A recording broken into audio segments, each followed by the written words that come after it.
Okay, we are back. Just had to go get some paper towels and let this drain for a second. So once you get it drained, or it's pretty much drained, it's dripping a little bit. That's not a problem. You can put this back on the drain plug. Take your 17mm wrench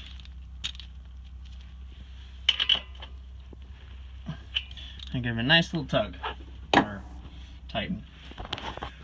So now we're going to put the new oil filter back on. This was a cute little box. Open. Okay, looks good. There's two ways you can, to be sure, if you're not sure if you got the right one, you're a little worried about that. You can always take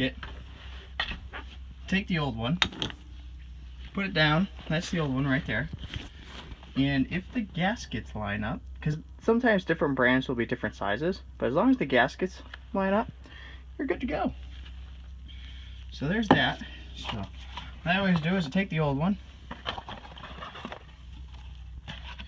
and I just put it in. That'll help keep it from tipping over, because there's still oil in it. It's kind of hard to get every ounce of oil out of that until we get back to the field station to take care of it. But the other thing that you have to do with these new filters, you have to take a little oil, you have to put it around the gasket. You can use new oil, you can use old oil. Well, if the old oil is really, really bad, don't use that. Like if it's really black and sludgy, yeah, I wouldn't use that. But since our oil is looking pretty good, we're just going to use the old oil. But this is to help seat it when you put it back on, so it doesn't leak. So I'll just put it back on, and then just hand tighten. It doesn't have to be super tight, but it does have to be snug. Because it's going to seat once it warms up and all that, but it doesn't have to be super tight with that, because you'll ruin the gasket actually. So next step is to actually fill it up with oil. So this is not exactly tricky, but I don't really like doing it. So I put this on.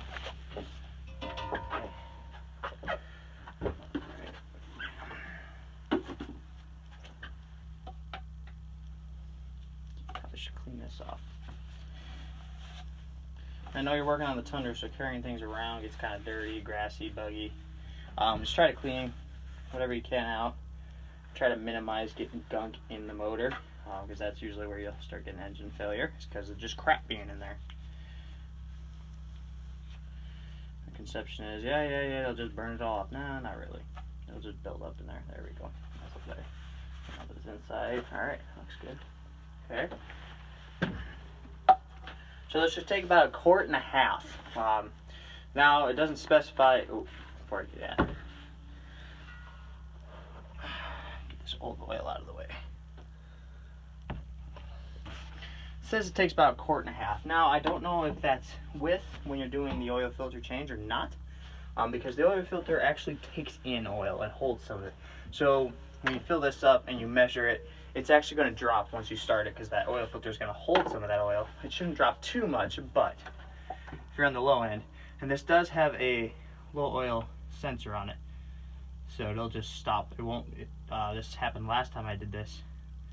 I didn't have enough in it. It just started it and just turned right off, which is fine. That's good. That's good that it has that, because then we make sure we don't give it too little of oil. Now you gotta, and then the other thing that I've learned, you gotta do this pretty slow to let the oil work down into the motor, because this stuff's cold at this point, because it's been sitting outside or whatever. And it won't move down very fast, so it'll actually build up in here, and it actually could flow over the side of this cap here, which is not what we want. And this isn't a full bottle, which is awesome, but a full bottle can be kind of hard to pour in, and just be very conscious of what you're doing, because you are, like I said before, on the Tundra.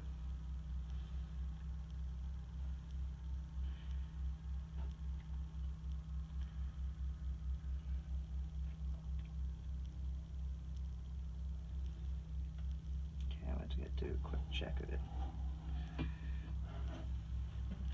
I can't figure out how to keep that spike leaking right there. So.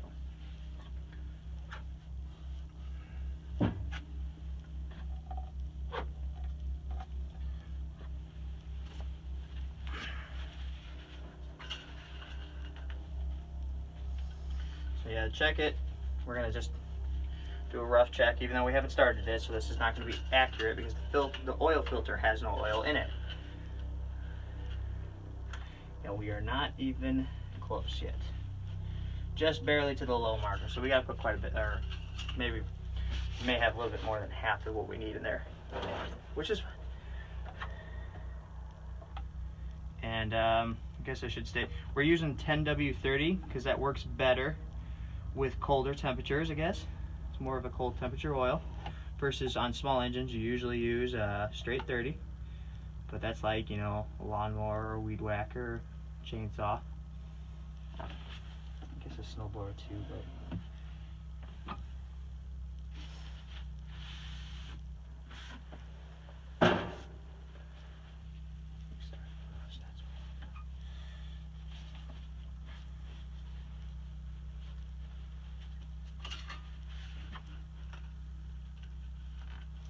yeah, you gotta clean the dipstick off every time you check it, because it just doesn't read right. Alright, we are almost to the full marker, so what I'm actually going to do is I'm going to put just another gulp in. Probably that, because that's probably about the amount that's going to go in the oil filter, and then I think we're going to be really, really set. But to be sure, we're going to turn it on, be sure. I'm going to let this sit for a second, kind of get any of that oil that's in the funnel out. While we're waiting for that, let's do a quick air filter check. You should do this every time you do an oil change of some sort, especially with all the mosquitoes we have. You never know. Just see what it looks like. It's usually just this foam thing. It's got mosquito built up.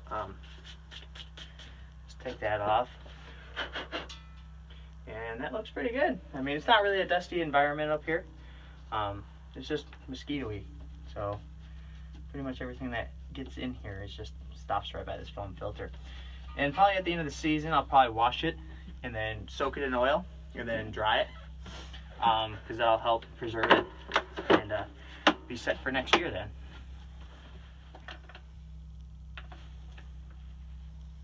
Okay, it looks like it's done dripping. But just in case it is still dripping, you know, cap the bottom of it with paper towel, real good. And I stick it in the cardboard box. Cardboard will soak it up. We're going to start this. It's going to be a little loud, and then we'll stop it, check it again, and then so on and so forth. So turn on the valve. 1, 2, 1, 2.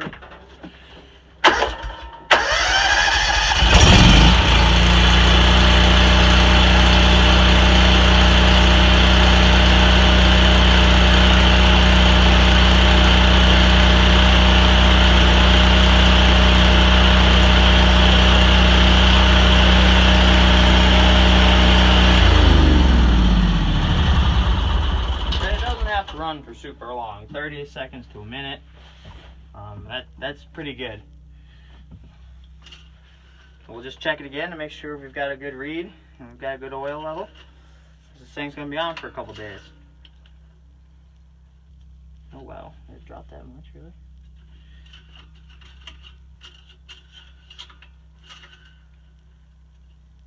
Oh yeah. Oh, look at that.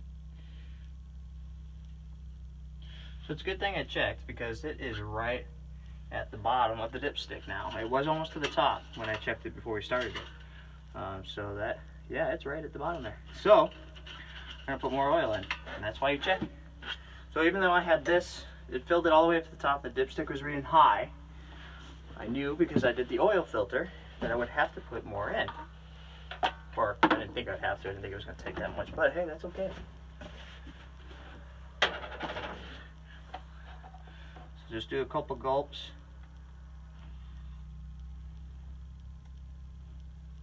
Ooh, that might have been a bit too fast. It's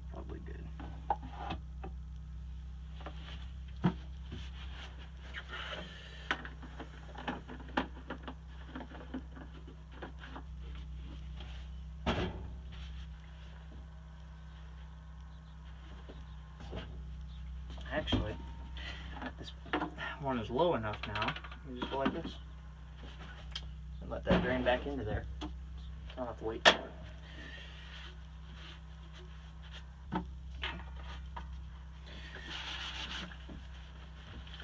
Alright, we're going to try that again and see how it looks. Actually, it doesn't. We'll just recheck it. Alright.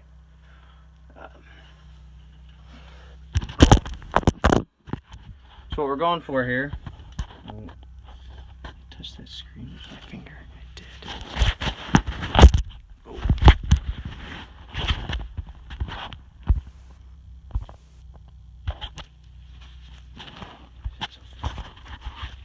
The whole video wasn't like that. Just not.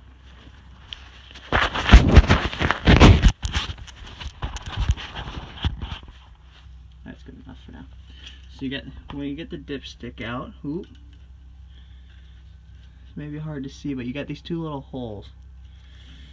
And what we're looking for, if I can get in the light. Yeah, I don't think we're gonna be able to see it. Not in the camera, but you're trying to get in between there, in between those two little dots. And I have it just below the top one there, which is great. It's good level. Yeah, there you go. And that's how you do an oil change on these.